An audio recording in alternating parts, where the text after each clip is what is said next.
वाराणसी पहुंचे deputy CM Keshav Prasad Maurya ने संविधान गौरव अधिकार को लेकर प्रेस कॉन्फ्रेंस किया। डिप्टी सीएम केशव प्रसाद मौर्य ने कहा, जम्मू कश्मीर की धारा 370 और 35A को प्रधानमंत्री मोदी ने इसे खत्म किया।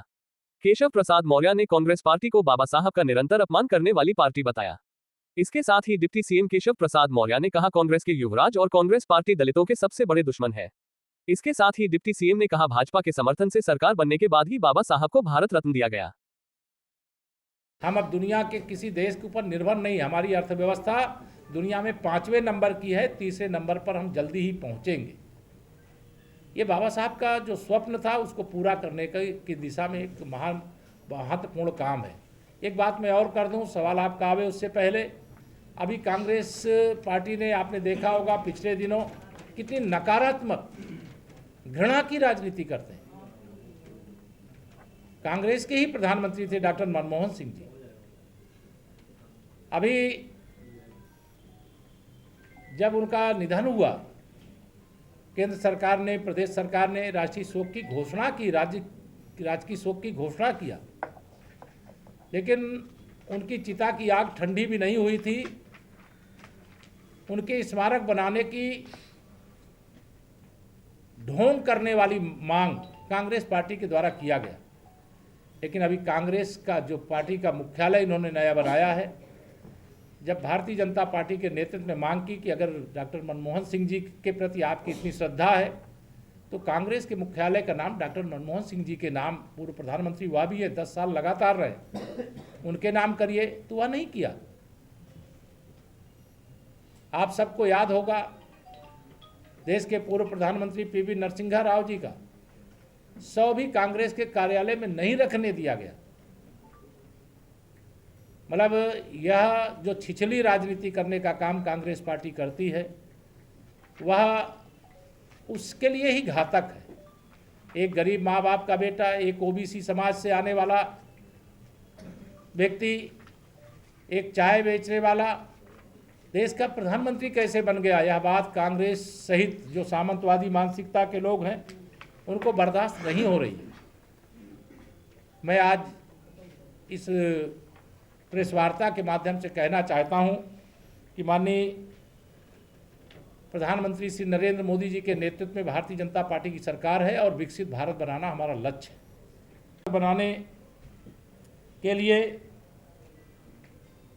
लगातार माननीय प्रधानमंत्री जी के नेतृत्व में भाजपा की जहां सरकारें, जहां भाजपा के सहयोगी दलों की सरकारें, वो अच्छे से काम कर रही हैं और हमें पूरा विश्वास है 2047 तक भारत विकसित बनेगा।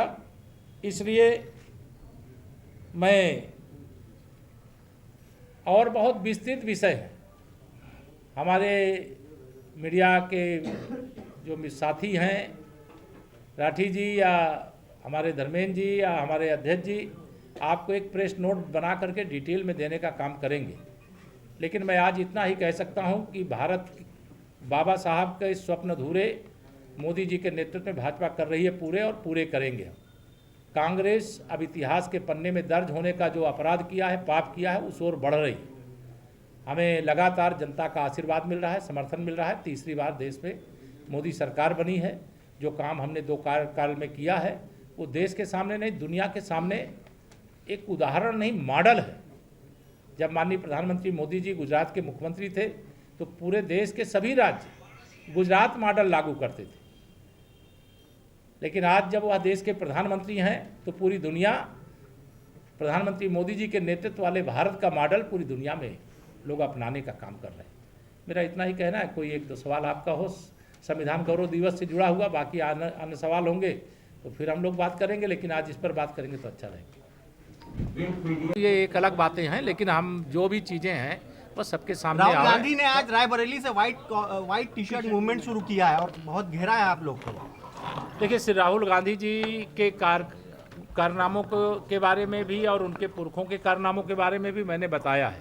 ये दलितों पिछड़ों के दुश्मन है। बात करेंगे दलितों पिछड़ों की, करेंगे तुष्टीकरण की राजनीति, करेंगे भारत को कमज़ोर करने की राजनीति, करेंगे भारत की अर्थव्यवस्था को तितर बितर करने की राजनीति, और ऐसी शक्तियों से हाथ मिलाते हैं जो शक्तियां भारत को कमज़ोर करने के लिए लगातार व्हाइट टी उत्सुक शर्ट रहते हैं। बता दीजिए, व्हाइट टी शर्ट, आज व्हाइट टी शर्ट कोई भी टी शर्ट पहने, लेकिन कांग्रेस की वापसी नहीं होने वाली। धन्यवाद। समाजवादी पार्टी कह रही है कि कुंभ में, समाजवादी पार्टी कह रही है कुंभ में सिर्फ वीवीआईपी लोगों को ही तरजीह दी जा रही है, गरीब लोगों को मीलों तक पैदल चलना पड़ रहा है।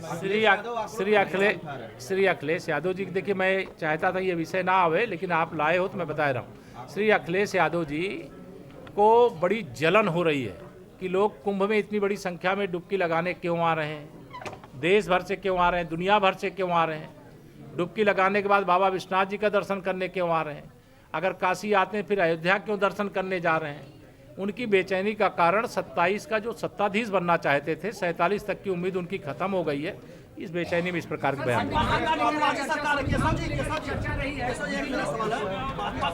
22 तारीख को आप जिस तरह से आज आपातकाल की बात सभी भाजपा के कार्यक्रमों में होती है, एक फिल्म भी रिलीज हुई है लेकिन वो सफल नहीं दिखाई पड़ रही है।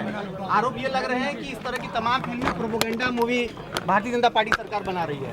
आग लगी थी उस पर साजिश कहा जा रहा है, जो कल आग जो साजिश करेगा वो पाताल के नीचे छुपा होगा तो भी निकाल लेंगे। अगर दुर्घटना है तो दुर्घटना तो कहीं भी हो सकती है। स्नान के लिए जाने वाले हैं, वो आएंगे। जब से भाजपा सरकार में आई है तब से सब ये चुनावी हिंदू बनकर के बहुत सारे लोग आए।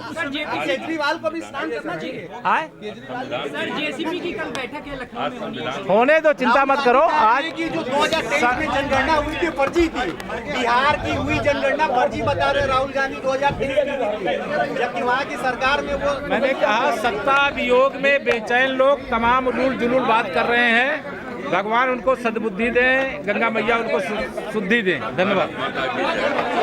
ठीक है।